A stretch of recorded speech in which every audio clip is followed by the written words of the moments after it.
बिनु सतसंग विवेक न होई, राम कृपा बिनु सुलभ न सोई। ओम साई राम मित्रों, आज का ब्लॉग आप सभी हमारे साईं परिवार के लिए विशेष लाभकारी और कल्याणकारी है, क्योंकि आज के ब्लॉग में अपने साईं परिवार के लिए बहुत ही विशेष यह ब्लॉग लेकर के आए हैं। जब आपके जीवन में भीषणतम घटनाएं घट रही होती हैं, आपके आशाओं और इच्छाओं के अनुरूप चीजें नहीं हो रही होती हैं, ऐसे समयों में आपकी 5 प्रकार की परीक्षा साईंनाथ ले रहे होते हैं, और जिस दिन इन 5 परीक्षाओं में आप पास हो जाते हैं, उसी दिन बाबा आपके जीवन की दशा और दिशा को चेंज कर देते हैं और आपके सौभाग्य का उदय हो जाता है। वह 5 परीक्षाएं हैं क्या? आज इसी मुद्दे पर हम ब्लॉग लेकर के आए हैं। तो सबसे पहले तो हम लोग जानते हैं कि बाबा आखिर हमारे जीवन में परीक्षाएं क्यों लेते हैं। देखिए, जिस प्रकार से आप बाजार से कोई सामान लेने जाते हैं तो उसको देखते हैं, बहुत ही माइन्यूट नज़र से देखते हैं, बहुत ही सूक्ष्म दृष्टि से अवलोकन करते हैं कि यह सामान अच्छा है कि नहीं है, यह सामान हमारे लायक है, हमारे यूज के लायक है कि नहीं।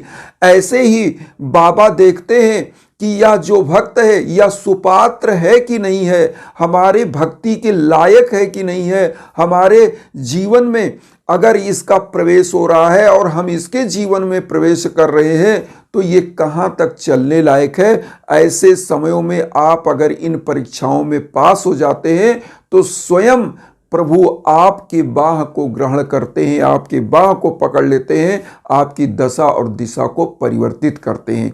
इसीलिए परीक्षाएं होती हैं। तो अब आते हैं परीक्षाओं में किस प्रकार की परीक्षाएं होती हैं, यह जान लिया जाए। देखिए, पहली परीक्षा जो होती है किसी भी भक्त की, वह धैर्य की। बाबा ने 2 चीज कहा है, श्रद्धा और सबूरी। तो पहला है जो है वह सबूरी। आपके अंदर सब्र कितना है, आपके अंदर धैर्य कितना है।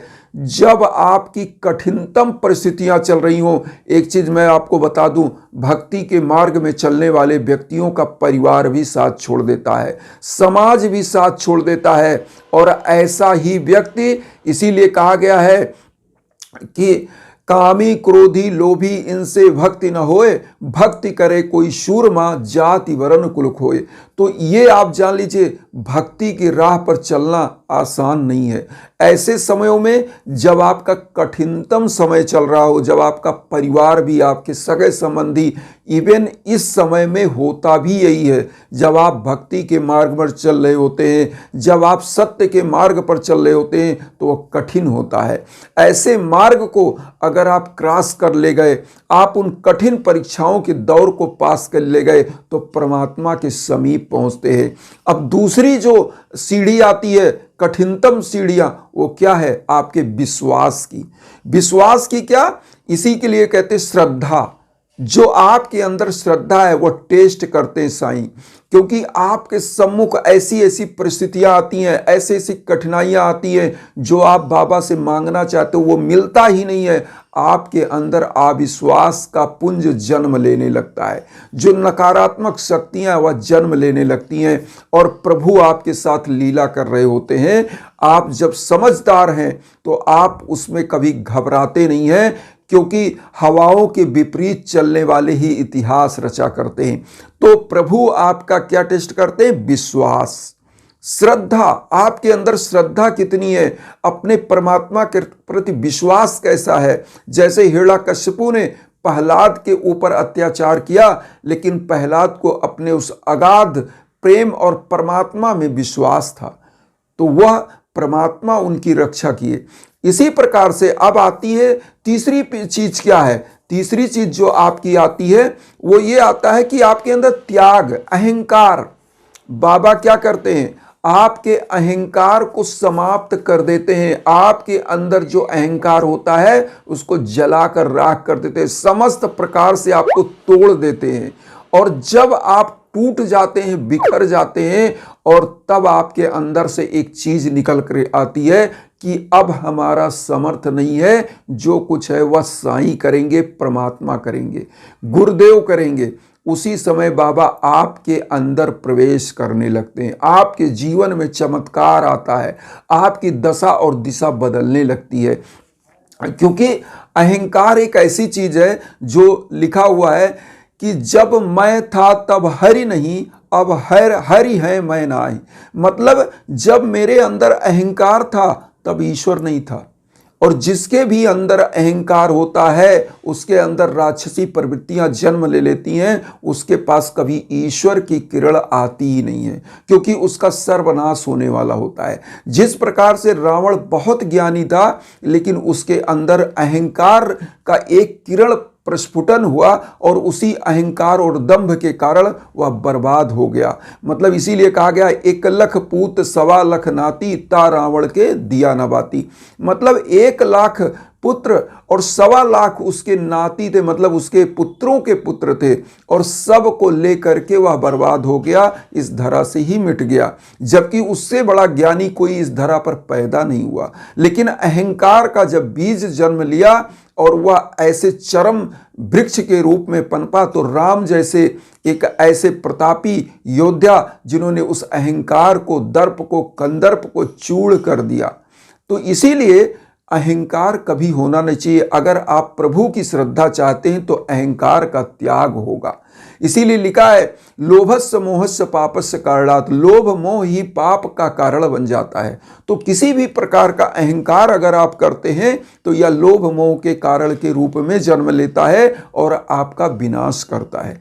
तो बाबा क्या करते हैं, अपने भक्तों का सबसे पहले अहंकार को चूड़ कर देते हैं, और उस अहंकार को चूड़ करने के बाद वह आपकी बाह को और कस के पकड़ते हैं, फिर आपकी दिशा और दशा धीरे धीरे बदलती है।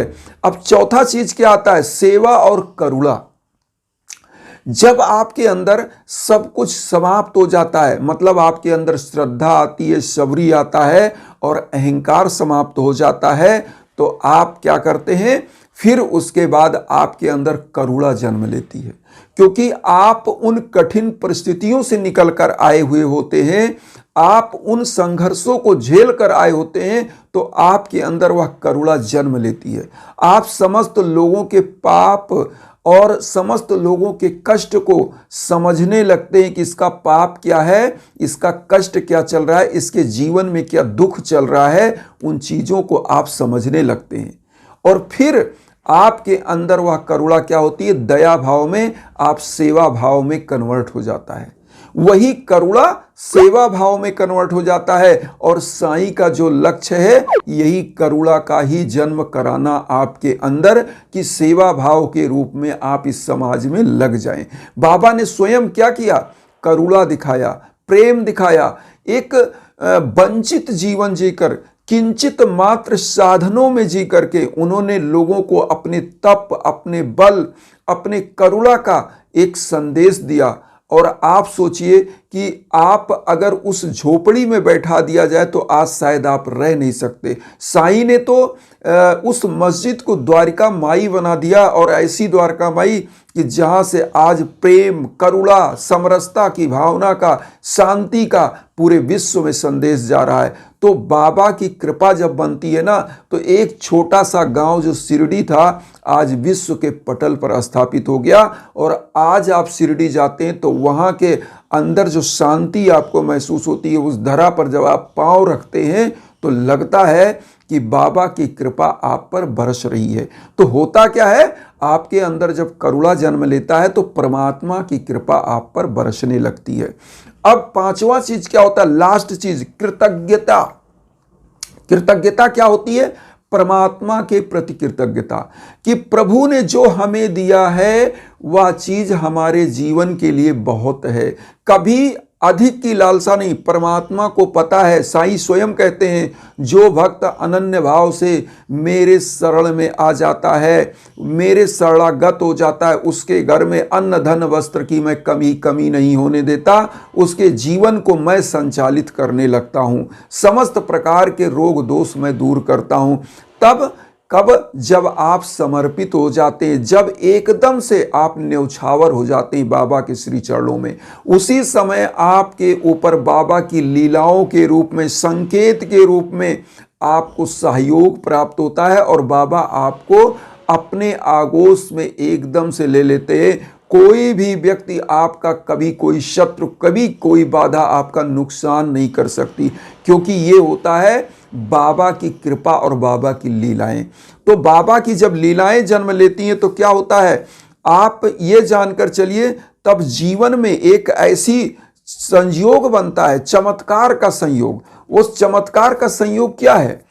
चमत्कार का ऐसा संयोग बनता है कि बाबा आपके ऊपर, जो आपने कभी सोचा नहीं होगा कि हमारा यह भी कार्य हो सकता है, हमारा यह भी कार्य हो सकता है, उस रूप में आपका कार्य सक्सेस, आप सफलताएं जब पाने लगते हैं, तब आपके अंदर परमात्मा के प्रति सच्ची श्रद्धा जागृत हो जाती है। और यही बाबा का 5 लीला है। बाबा इन 5 लीलाओं के माध्यम से आपकी परीक्षाएं लेते हैं। आपने सभी लोगों ने साईं सच्चरित्र में पढ़ा होगा कि बाबा किस प्रकार की लीलाएं करते थे, लोगों के साथ क्या क्या घटनाएं होती थी, बाबा उन लीलाओं को जानते थे। चाहते तो बाबा उसी समय किसी भी व्यक्ति को रोक सकते थे कि नहीं ये ना करो, लेकिन बाबा उस मैसेज के रूप में उसे देना चाहते थे कि वह कष्ट में जाएगा तो याद करेगा कि मैंने यह चीज बोला था। तो यहाँ क्या है कि परमात्मा में सच्ची श्रद्धा होनी चाहिए। एक चीज और कह दें कि देखिए, संतों का मिलन और परमात्मा की कृपा बहुत ही दुर्लभ होती है। इसीलिए लिखा, पारस परस कुधात सुहाई, सठ सुधरे सतसंगत पाई। देखिए, जिस प्रकार से लोहे को अगर जो है उसमें तो पारस पत्थर को छुआ दिया जाए लोहे में, तो वह लोहा क्या होता है, सोना बन जाता है। इसी प्रकार से संत जनों का, गुरु की कृपा जब प्राप्त होती है तो व्यक्ति एकदम से सुधर जाता है, सज्जनता के शिखर पर मर्यादा पुरुषोत्तम बन जाता है। ऐसे समयों में परमात्मा की कृपा बरसती है। जब आपके अंदर से लोभ मोह अहंकार समाप्त हो जाता है तो सब कुछ मिलता है आपको, सब कुछ जो आपने कभी कल्पना नहीं किया है। तो यहां पर एक चीज और कहेंगे, जब जीवन में ऐसी परीक्षाएं चल रही हों और आप उन परीक्षाओं के दौर में जब आप कठिनाइयों को महसूस कर रहे हो, तो ऐसे समय में यज्ञ याजन हवन पूजन जरूर होना चाहिए। ये क्या होता है, आपके जीवन को सुगम करते हैं, परमात्मा के प्रति आपके अंदर अटूट विश्वास पैदा करते हैं और आपकी कठिनाइयां धीरे धीरे समाप्त होने लगती हैं। आप विश्व के कोने में कहीं हो, उस यज्ञ की ऊर्जा आप तक पहुंचती है। क्योंकि पुरातन समय में ऋषि मुनि यज्ञ याजन को सबसे ज्यादा महत्व देते थे। हमारे साईनाथ स्वयं यज्ञ के रूप में एक धूनी परमानेंट प्रज्वलित करते थे, जिसकी ऊदी आज हम लोग मस्तक पर लगाते हैं और हमारा कल्याण होता है। तो यज्ञ याजन हवन क्या है, जीवन की दशा और दिशा को परिवर्तित करने का एक ऐसा अदृश्य ऊर्जा का स्रोत है जो आपके जीवन की समस्त कठिनाइयों को दूर करता है और श्रद्धा को बढ़ाता है, विश्वास को बढ़ाता है, परमात्मा में विश्वास को बढ़ाता है। क्योंकि आपके नाम गोत्र पर जब यह संकल्प होकर हवन होता है तो निश्चित रूप से आपका कल्याण होता है। क्योंकि परमात्मा का कोई आकार प्रकार नहीं है, वह संकेत के रूप में आता है। हो सकता है यह वीडियो आप तक जा रहा हो, कोई एक भी विचार अगर आप थोड़ा सा प्रभावित उस विचार से हुए तो परमात्मा की कृपा आप पर बन गई।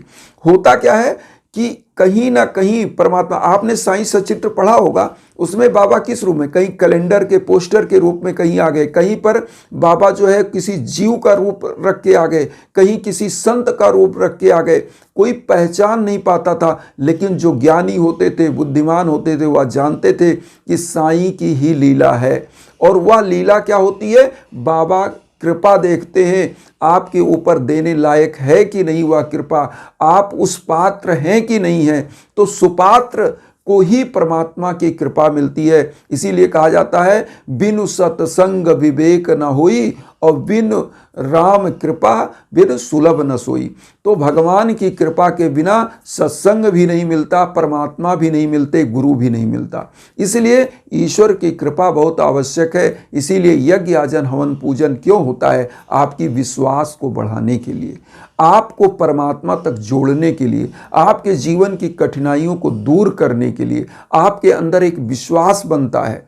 तो ये चीज होती है यज्ञ याजन हवन। इन्हीं भावनाओं के साथ एक चीज और कहेंगे कि जब भी जीवन में भीषणतम कठिनाई चल रहा तो यज्ञ आजन हवन के लिए आप हमारे इंस्टाग्राम का लिंक वीडियो के बीच बीच में पहले भी देते थे, अब हम व्हाट्सएप का नंबर भी आपकी सहूलियत के लिए दे रहे हैं, क्योंकि बहुत सारी माताएं बहनें ये कहती थी कि गुरुदेव हम इंस्टाग्राम चलाना नहीं जानते, हमको आप व्हाट्सएप का नंबर दीजिए। तो मैं अब व्हाट्सएप का नंबर दे रहा हूं, आप उस पर सुगमता से मैसेज कॉल कर सकते हैं। इंस्टाग्राम का लिंक भी वीडियो के बीच में है, आप उस पर भी किसी भी प्लेटफॉर्म पे आप हैं तो मैसेज करिए, कॉल करिए, हम सदैव आपकी सेवा में तत्पर हैं। इन्हीं भावनाओं के साथ वसुधैव कुटुंबकम की जो भावना लेकर चलें, उसमें आप सभी लोग चैनल को सब्सक्राइब करके हमें भी अपना आशीर्वाद दीजिए। उन साई भक्तों तक वीडियो को जरूर शेयर करिए जो किन्हीं कारणों से कष्ट में, दुख में। इसी भावना के साथ ओम साई राम।